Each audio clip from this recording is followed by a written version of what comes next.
Tommy Rex, and you're listening to today's Boondoggle. This is Mark Metcalf, and you are listening to today's Boondoggle with Bailey on Domain Cleveland Radio. You are listening to today's Boondoggle with Bailey on Domain Cleveland Radio. Yes, Kato Kalin listens to this all the time.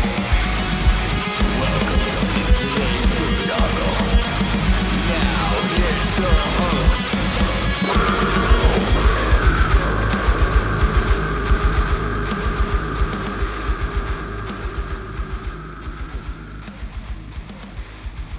I am Monty Heath. You're not graduate!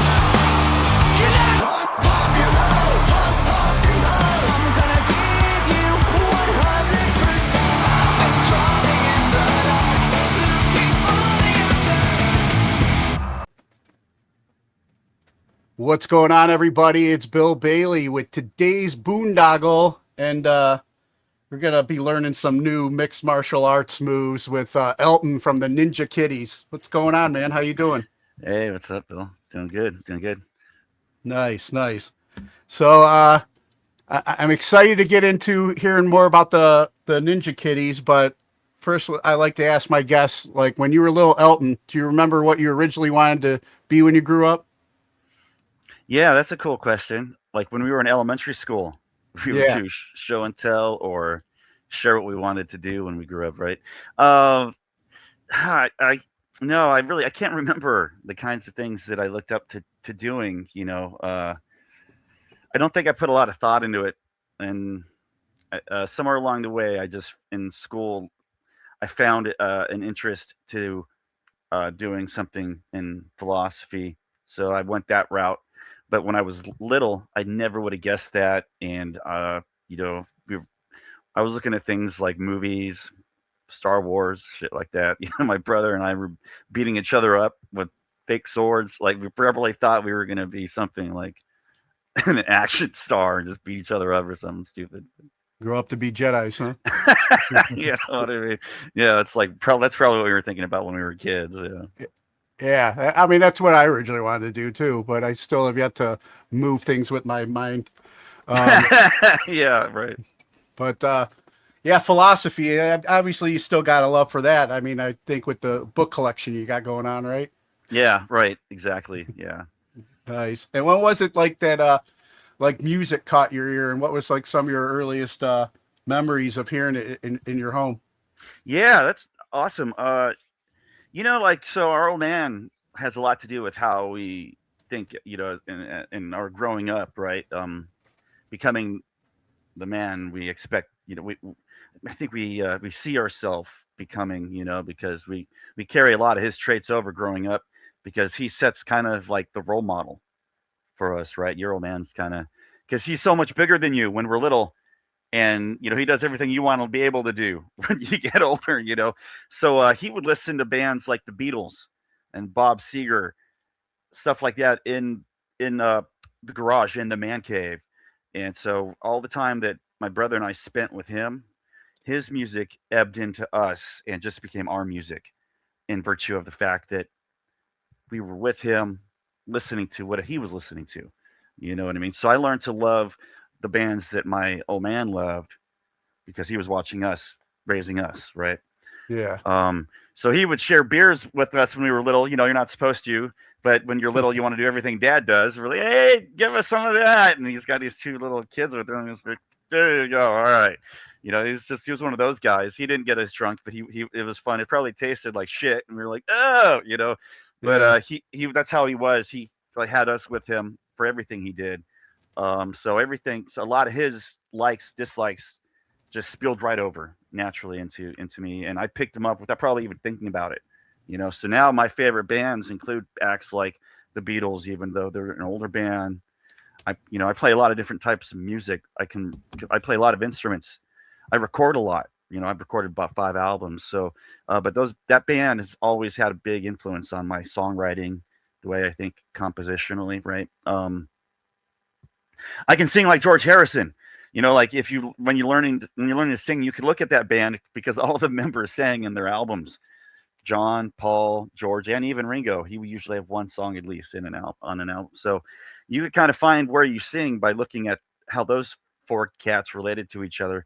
Paul had the high end, George was a little under him, and then John was a little under him, and then George was at a certain range, and then Ringo, and I'm right in George's range. I could sing like While My Guitar Gently Weeps perfectly without any strain in the changes or anything. So that's how I kind of learned to sing, found my route, my voice, right, using the Beatles. So acts like that were really informative, really influential on me growing up. And it was because I was always hanging out with my dad when I was a kid. And when I started to think about music more on my own, junior high school, I think that there's like rap was really big. And so a lot of us were just listening to funny rap acts. But when I started to think more about my own music, I was interested more in guitar bands than anything. And maybe because as a kid we were listening to bands like the Beatles, more guitar bands than rap acts, you know. And then when I started to get into music, it was the punk bands that were big, or had, you know, just previously, maybe people just a little older than us, you know, like our babysitters maybe, or something like that, you know, we're listening to those acts more. Because I was born in the 70s, so the punk scene, the punk movement blew up, started in the late 70s. So I was a kid for some of that. And I remember some of my babysitters listening to the Sex Pistols and showing me stuff. And I was like, wow, those people look really colorful. You know, as a kid, it attracts you, like looking at a clown, right? And you're like, wow. Yeah, you know what I mean? And you don't know much about it. But so they had that pull to me. And so I just grew into that. And you know, what kind of set that was always listening to bands like the Beatles, like I said, those more guitar-oriented bands. Than rap acts, I guess, or hip hop acts. Yeah. So that's kind of how, I don't know, that's what shaped my approach to music. But now I compose across over a dozen subgenres of music. I've done a lot of music. Nice. And I try to produce more than just one style of music, because I want to grow as an artist. So yeah, your dad's musical influence kind of caught your ear. He didn't play though, right? He was just a fan. Well, he played guitar for a bit, and he didn't pursue that. So, but it makes sense. It up for him, huh? Yeah, I guess so. Yeah, if you're listening to those kinds of bands, though, the Cars, you know, those kinds of acts, their guitar is such an important instrument for for rock acts, you know. So it's natural to approach that instrument. It's cheaper than getting into drums. It takes less space. Yeah, you can get an acoustic and start to do it. You know what I mean? Drums is a little more harder to get into. But my brother started playing drums, and we get noise complaints, and he got rid of them. You know, like it's harder to keep those unless you're wealthy or you have space. And then if you're going into apartments, it's really hard to keep drums. You know? Yeah, exactly. Yeah. And then like you said, you started playing guitar, and then what, you also produce a lot of your own stuff? Like, how did that evolution happen? Sure. So yeah, I started playing guitar, and I listened to a lot of punk bands, and I liked how they were doing more like souped up rock and roll. When I got into producing music, this was after playing music on and off for years. When I started to produce music, at some point years and years ago, almost, I don't know, 15, 20 years ago, I started to take more of an interest in recording.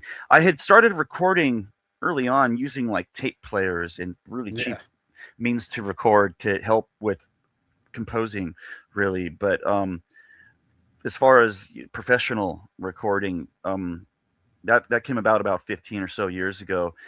And around there approximately. And I started to, I wanted to produce music that I liked. And I had a lot of songs coming out of me. I've always composed songs. So at some point I told myself I wanted to record the songs I was composing, as opposed to just other people's music, like doing covers or something. Yeah. So I was taking music more seriously, thinking about the recording side of things. And then it started to come together after that. They did my first album. It's a roots album, blues and jazz. Even though I played punk, I always respected those roots. Because in modern rock music, really, the root of modern rock music is blues.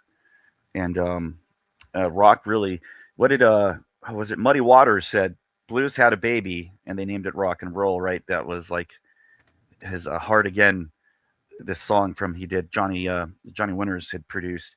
And we, that's like a catchphrase from going back, way back. We would say the blues and the country or folk music got together and had a baby, and that's really where rock and roll comes from.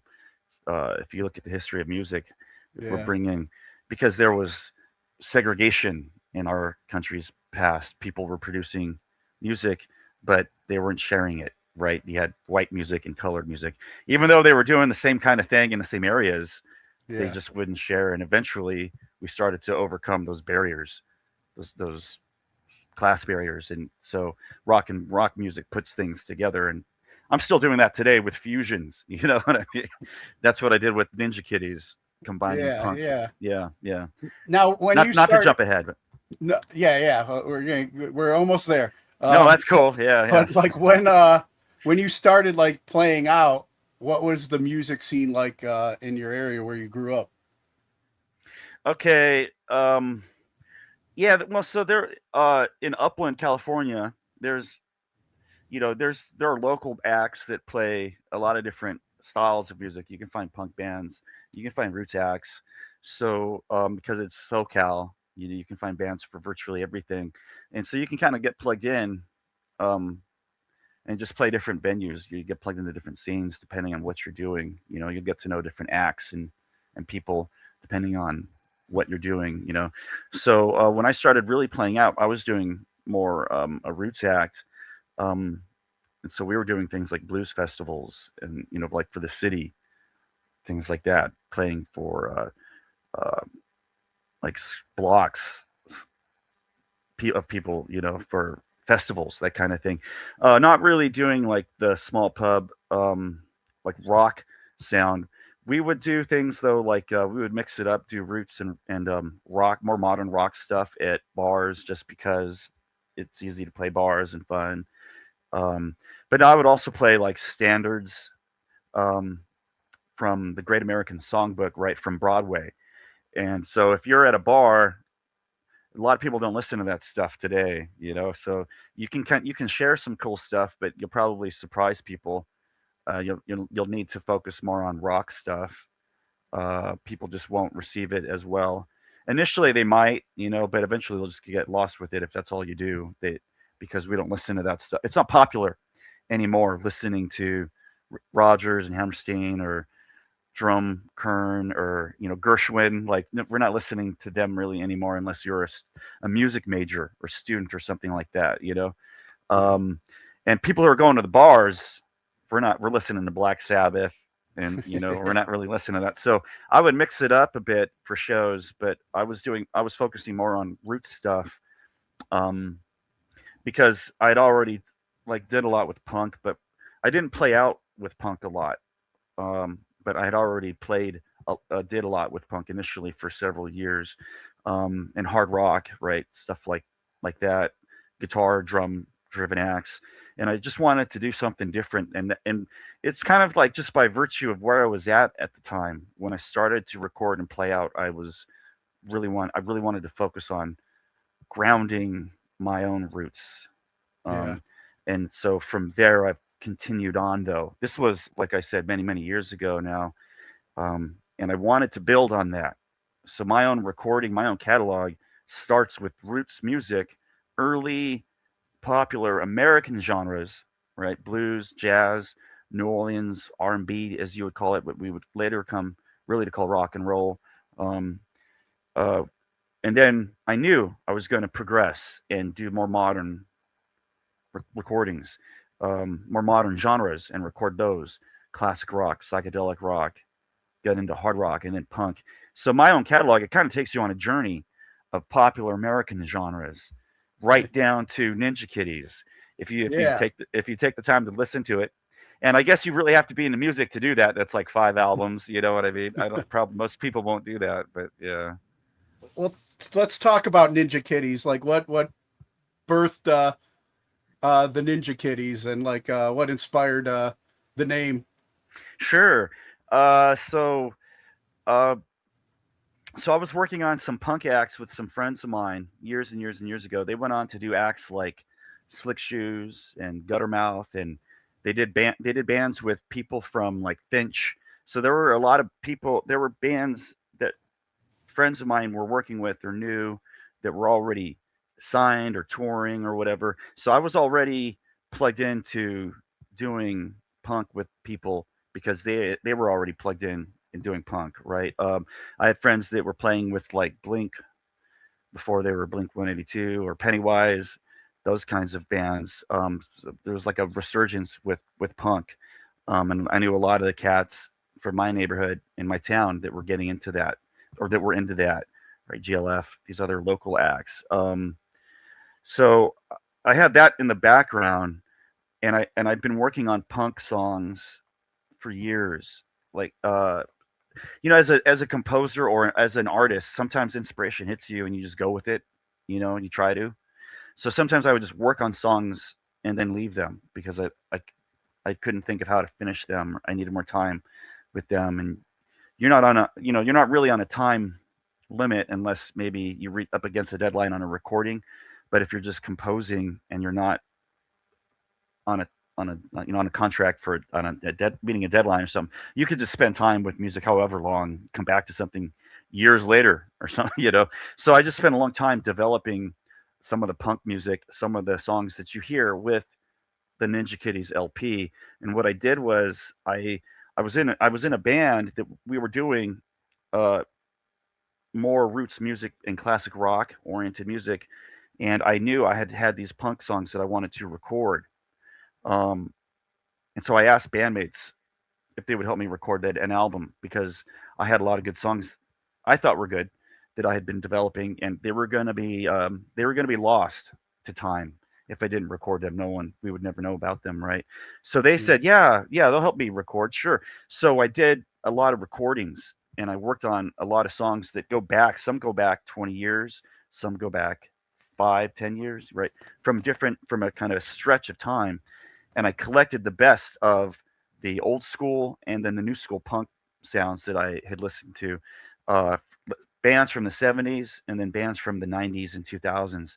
Um, and I like techniques from bands from those times, so I took the best of those and just put them together, kind of sewed them together using modern rock techniques from emo and screamo and shred metal, heavy, not even like just normal rock metal, like sophisticated arpeggio sweep solos and stuff. So I tried to kind of hew the material together with some consistency because the punk elements had some commonality, but also some differences, right? That's why you have those divisions: old school, new school.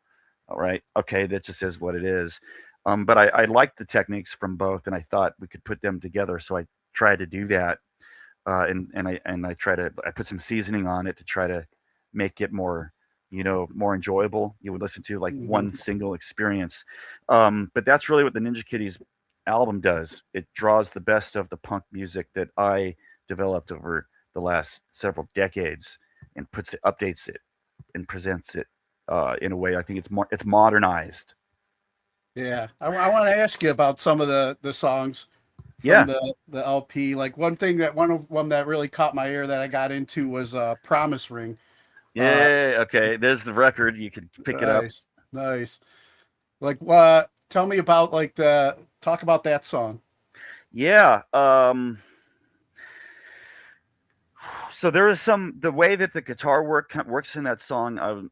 I'm picking up on a common rock technique that uses that trades on this a kind of like the use of double stops. So you're just doing work with two notes, um, and I'm using that on the second guitar over a melody, a rhythmic melody, right? So there I'm thinking about. So you've got like a harmony, you got a rhythm melody, and then something else, another melody. Together it creates a harmony. But the guitar work, the technique in the second guitar is doing something that has a real strong rock and roll sound. It's because it's using the double stop technique. So Hendrix, people were using this for days, and it's right out of Rock 101. So bands like punk bands like Cockney Rejects were using this. The oi bands, right? So pub rock bands that are really stripped down to basic rock music, but then have more modern distortion guitar, right? More modern sounding guitar. They were using the same techniques with the song they did called Bad Man. Also, acts like the Skulls, this LA punk band that's like 30 years ago, they were doing the same thing. And so what you'll find is there's the Promise Ring takes up a really a fun but common rock technique, and I just extend that through the song and then follow the basic melodic line for the rhythm, for the vocals, for the lyrics, and the content. It focuses on, think of what would be good or sacred about um, relationships, things. Think of the institution of marriage, right? What a promise ring signifies nowadays, or a wedding ring. You could think of it like that, right? There's a bond between two people, and so that kind of represents, I think, what's best about people in our communities. Without families, there's no communities. I mean, that's the family is like the rock bottom component in politics and in society. None of us would be here if there were no such things as families. So that's really what Promise Ring gets at. There's something inherently, I affirm, that's inherently good about that, because I like civilization. Talking to you, you know what I mean? Yeah. Me too. Yeah, right on. Tell me about the message in the song "Someone to Listen." Yeah, that's a cool tune. That's, I think, one of like the most catchy melodic tunes that I have in the set list. I really like playing it. I feel good playing it. It just sounds so melodic and catchy to me. But it's about how it's alienation, how people can feel alienated or isolated for being different. Maybe listening to punk music. A lot of people who listen to punk music are part of a counterculture or subculture, right? They don't go with the mainstream, and you can people can look at you differently, less than human. Maybe they don't give you the time of day, but we still aspire to do things, and we still have role models and listen to music, right? But there's punk music now for people like that. Maybe you're a little different. You just don't like the mainstream. Maybe you like something different about what's over here, and there's just not as many people there. So people can be judgmental and look at you differently because you don't go along with them. You just don't go along with the mainstream. Maybe it just doesn't do it for you. I like the Grateful Dead, but maybe you don't. That's cool. Yeah.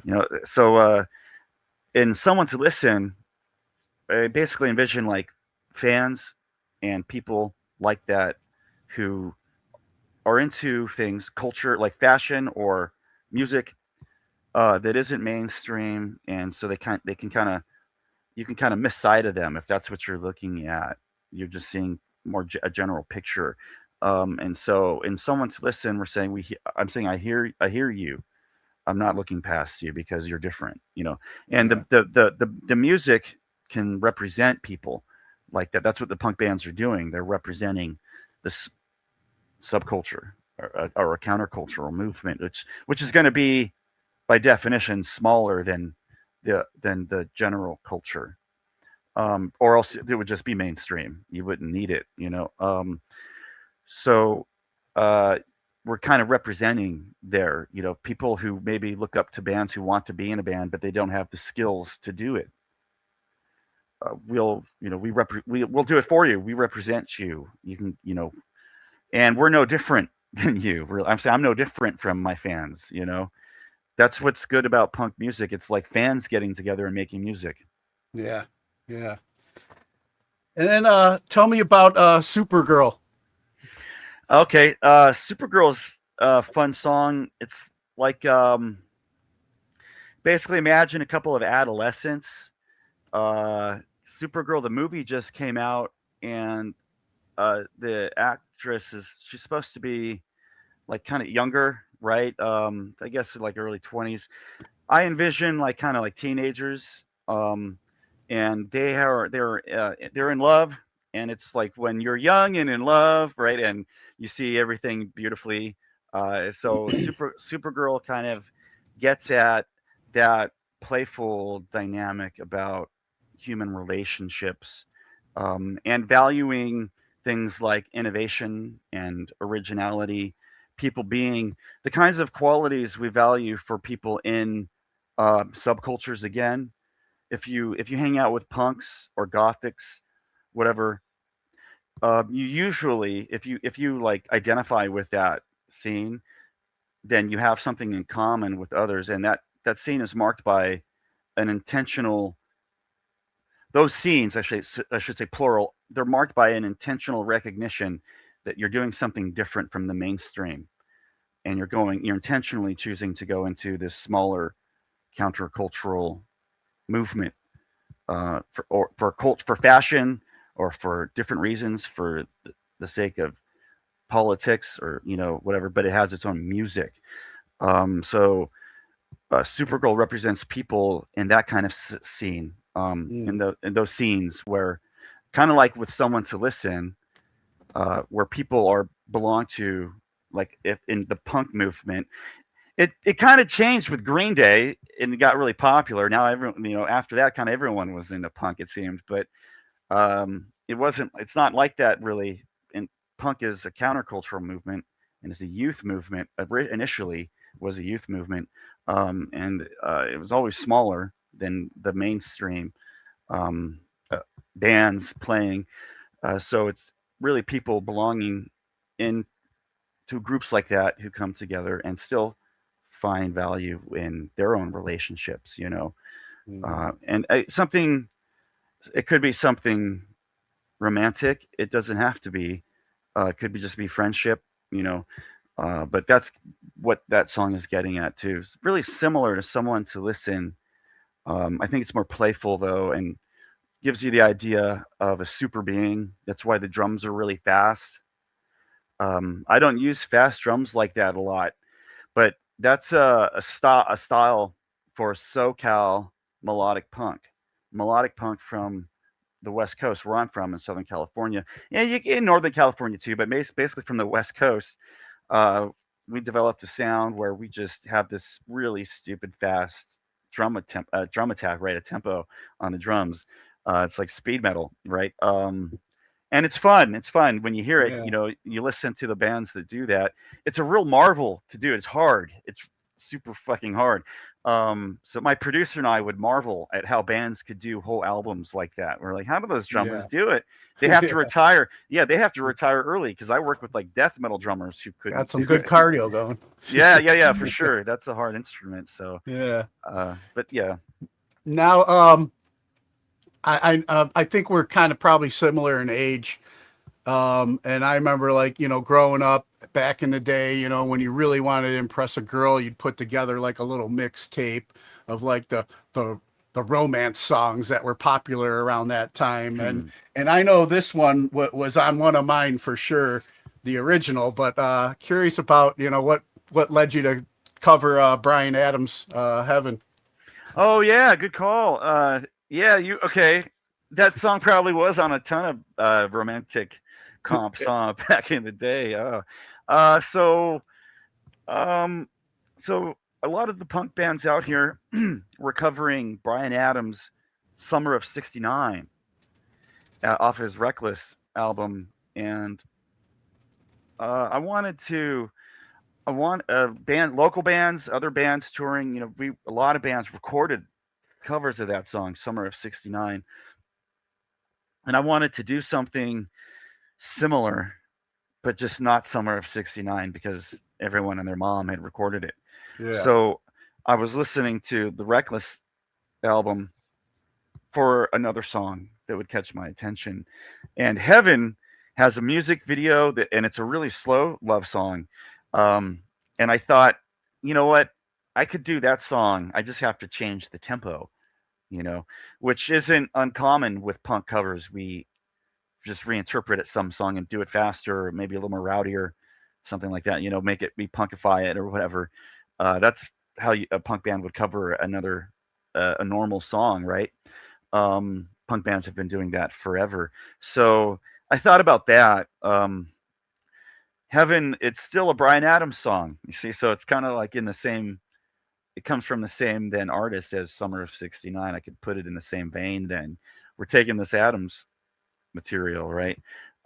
Except it's not Summer of '69, so I get to separate it, yeah, and say, yeah. "Oh, I followed this idea, but I did my own thing with it still." And I think it sounds good. It sounds fun as a faster rock song to me. I enjoy it sped up a little bit more. Yeah, There's a lot of I'm a fan of covers if they're done right, and I felt like yours was for sure. cool. There's definitely some I've heard before. It's just like I want to go listen to the original, but and I mean I still love the original of this one, but I love what you guys did with it. It was definitely caught me by surprise, and I was enjoying it and going down memory lane for sure. That's awesome. Yeah. So then, talk about you said like a lot of these songs have kind of been like could have went off into the abyss, and you got the guys together and put this out. How did it feel like now to you just held up the album, like how did it feel to finally have a finished product and have Ninja Kitties out on the yeah, for sure. It feels great. It's a chore to do an album. It is hard. It takes a lot of work and dedication. It's not easy to record an album. And this album isn't just a regular album. It's the best of my punk music from years spending time, right? So I had the time to develop the songs more than probably a lot of bands get. If you have like a deadline and you have to say you got to put out 2 albums a year, you only have so much time to compose. So I got to spend time with my compositions and develop them more. So that album's really, I think it's stronger than most regular albums because I got to do that. I took my time putting it together. But it's rewarding to complete an album, any album, and then in particular one that you spend years working on, And I thought about the song ordering. So I for the listener, I was thinking I gave them tempo variation. So you can go from normal tempo songs to faster to normal tempo to faster, and you do get more variety like that, mixing it up. So hopefully it doesn't just tire your ear out as quickly as quicker. Otherwise, it would. If I put all the fast songs together here, then once they're done, then you're like, oh, it's all the same. It's going to be stuck with the same speed. So I tried to do that. But it feels good to produce an album like this, finally get it done. It's not easy. It took years of work and production. I had a singer who was really, really, really, really good. And I lost touch with him because of like COVID. And then as a result of COVID. And so it took me some time with work, just getting things together. I had to go into the studio and track all the vocals on Ninja Kitties. I had to do all that myself. Originally, I wasn't the singer. And that took a lot of time, but I got it together. And so I play the rhythm guitar and I'm the lead singer. And then I also do a lot of the solos, the guitar solos. So I'm kind of doing like 3 things there. It's a lot of work for a live performance. And I got to keep on it. I rehearse all the time, keep on it. But I think it's really rewarding if you produce an album in general, especially one combines your best work for some time, for some years, Well, you got art that's out there now that appeals to not just punk fans, but fans of ninjas and of kitties. So there you go. Right on.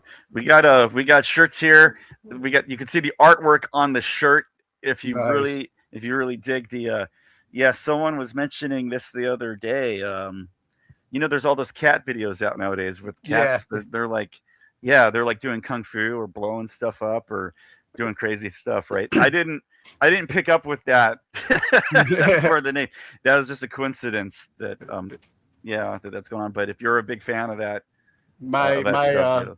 yeah, my stepson's a big fan of those cat videos and stuff. So Okay. I sent him some of your music to, you know, check out, try and guide him into the punk world a little bit, maybe.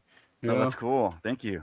Awesome. but before we get ready to wrap up, I want to ask you a couple questions that I normally ask my guests that I have on here. You talked about, you know, like still to this day, I mean, being influenced by like the Beatles and, you know, growing up with like Bob Seger and the Cars and then, you know, Sex Pistols along the way. But who would you say are your top three artists that you're listening to today?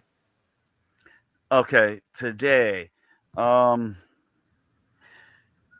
yeah, man, I still listen to the same acts. So the top three artists today are still. It's going to be Johnny Thunders and the Heartbreakers, the Beatles, and for the third act, um, probably a modern band like Lagwagon or something.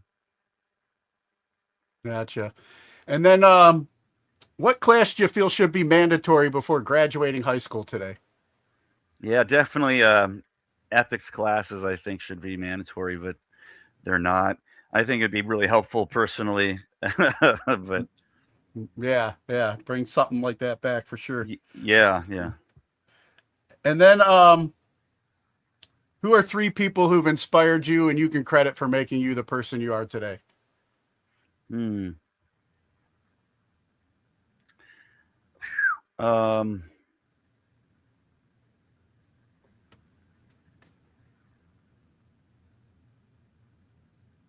Like, does it have to be you mean like people I know or just people in the world? You know what I mean? Yeah, it could be, I mean, yeah, whoever's you know, you've have found influence that inspire you to be who you Yeah, are today. I gotcha. Yeah, well, so probably Thunders. I did a tribute song to Johnny Thunders on the Ninja Kitties album, "Too Fast to Live," because he was an innovator and just did what he wanted. Um, I would say definitely my old man, Yeah. even though you know a lot of that influence was like just probably something I didn't even think about. You know what I mean? But he's probably influenced me more than I recognize today. Um, let's see. Probably my producer. Working together for years. He produced me for so many years. That's probably had a big influence on the music that I'm producing today, how I'm doing it. So it's Dave Swanson. Nice, nice. And then any causes or organizations that you support and encourage others to check out? Hmm. Um. Yeah. No, not really off the top of my head. Yeah, like charities. You mean something like that? Yeah, I can't really think of any off the top of my head. Um, Causes that are worthwhile, like maybe producing art, independent artwork. You could look into stuff like that, whether it's film or some other art medium. Yeah, Yeah, yeah. And then any message for our military members currently serving overseas? yeah. I love all of you. Thank you so much for your service, uh, doing that service for us, because a lot of us didn't have the courage or the means to do that, but without our military, I don't even know where we'd be. So Yeah, yeah, definitely. Thanks. Thank you. awesome. Yeah. Well, Elton, man, it's been great getting to know you and talk with you about the Ninja Kitties. Now, for any fans out, wow, I just looked at the bottom of my computer that I'm doing this interview on, and there's actually a cat in the search bar for some unknown reason. So AI is listening in. Yeah, that's fun. But Yeah. but for any fans out there that might be new to hearing about the Ninja Kitties and want to support you and follow you, where would you send them? Yeah, you can find our social media on Instagram and Facebook, some other websites, but those are the two main ones. Reverb Nation. So you can follow us there, and you'll find updates on shows. We have a show coming up this Tuesday, August 11th at Harvest and Stone in LA, in Los Angeles, California. We go on at 10 p.m. We're playing with 900 Pound Gorilla and Dressed. It's a Royal Sounds production at Harvard and Stone. It's going to be awesome. So you can find information about our upcoming shows through our social media. You could find, you can order the records. You can order the T-shirts, and you can find more information on the band and upcoming releases. I'm working on releasing more material right now. I just recorded 3 songs. I have 2 others recorded, so I need to record, I think, vocals on 4 or 5 more songs, and I'm done with the second LP. That'll probably be done by the end of this year. I've mixed it up a bit. So yeah, just look on our social media, Instagram and Facebook under the Ninja Kitties, and you'll find us easily. Awesome. Elton, man, I appreciate your time. Thanks for joining me this morning. Yeah, thank you, Bill. Thanks for having me. All right, take care. You too, my friend. Bye-bye.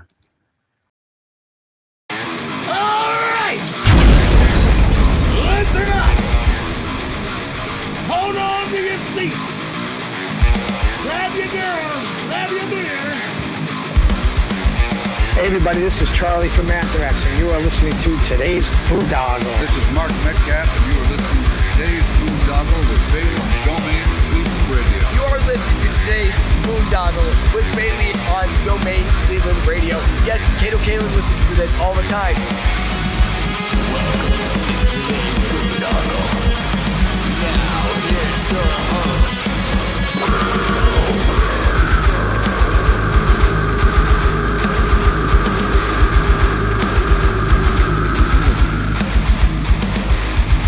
I am Monty Heath, so one Heath, and you are listening to today's Boondoggle. Hey, what's up? It's John from Skillet, and you are listening to today's Boondoggle on Domain Cleveland Radio. Fasten your seatbelts.